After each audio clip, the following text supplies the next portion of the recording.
Hello everyone, welcome back to my YouTube channel Nursing Notebook Ames. So here I am with another video, and in this video I will be telling you that what you can do in the last one day. Okay, what revision you can do and how easily you can do it while traveling also. So let's start the video. तो basically अभी आप लोग या तो travel कर रहे होंगे, और अगर जिनके घर जो है आपके एग्जाम सेंटर से नज़दीक में है वो क्या कर सकते हो, ठीक है। अगर आप ट्रैवल कर रहे हो तो obviously you are in train, तो आप बुक्स कैरी करना उतना फिजिबल नहीं है। तो आप क्या कर सकते हो, यूट्यूब के वीडियोस में से मेडसर्च, ओबीजी, पीडिया, साइकेट्री, इन 4 सब्जेक्ट्स के इंपॉर्टेंट एमसीक्यू के वीडियो देख लेना, ठीक है। उत्कर्ष ऐप का भी है या एनएनएल का है, तो आप उसको फटाफट से 2x के स्पीड पे रिवाइज कर लेना इंपॉर्टेंट क्वेश्चन, ठीक है।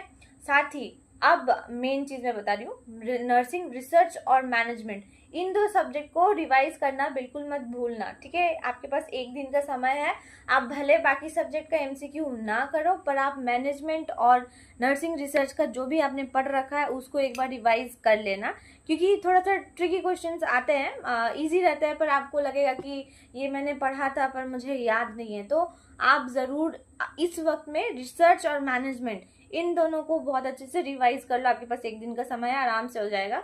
और इम्पॉर्टेंट एमसीक्यू जो मैंने बताया कि यूट्यूब में से कहीं से भी आप देख के कर लो। साथ ही साथ और एक और टिप्स मैं देना चाहूँगी, तुक्का मत लगाना, तुक्का से हमेशा नेगेटिव मार्किंग ही होता है। अगर आप सोच रहे हो एमसीक्यू में 4 ऑप्शन है, अगर आपको 2 तो बिल्कुल ही गलत होंगे, वो आपको पता चल जाएगा, और 2 है उसमें आप 50-50 का चांस ले सकते हो। पर अगर आपको ऐसा है कि आपको 20 क्वेश्चंस नहीं आते हैं, तो आप ये मत करना कि आप 10 क्वेश्चन में तुक्का लगा रहे हो गाइस, ठीक है। ऐसा कोई ज़रूरी नहीं है कि आपको 90 में 80 अटेम्प्ट करना, आपको जितना आता है। अगर आपको 60 भी आता है तो आप 60 ही अटेम्प्ट करके आओ, ठीक है। नेगेटिव मार्किंग बिल्कुल मत करना, इससे आपका रैंक और डाउन जाएगा, ठीक है। तो नेगेटिव मार्किंग बिल्कुल मत करना, कोशिश करना कि बिल्कुल ना करो, ठीक है।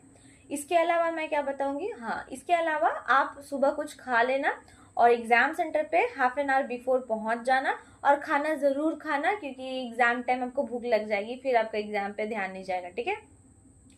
और all the very best to my AIIMS MSc nursing aspirant. आपने सोचा, आप एग्जाम लिखने के लिए जा रहे हो, यही बहुत बड़ी बात है।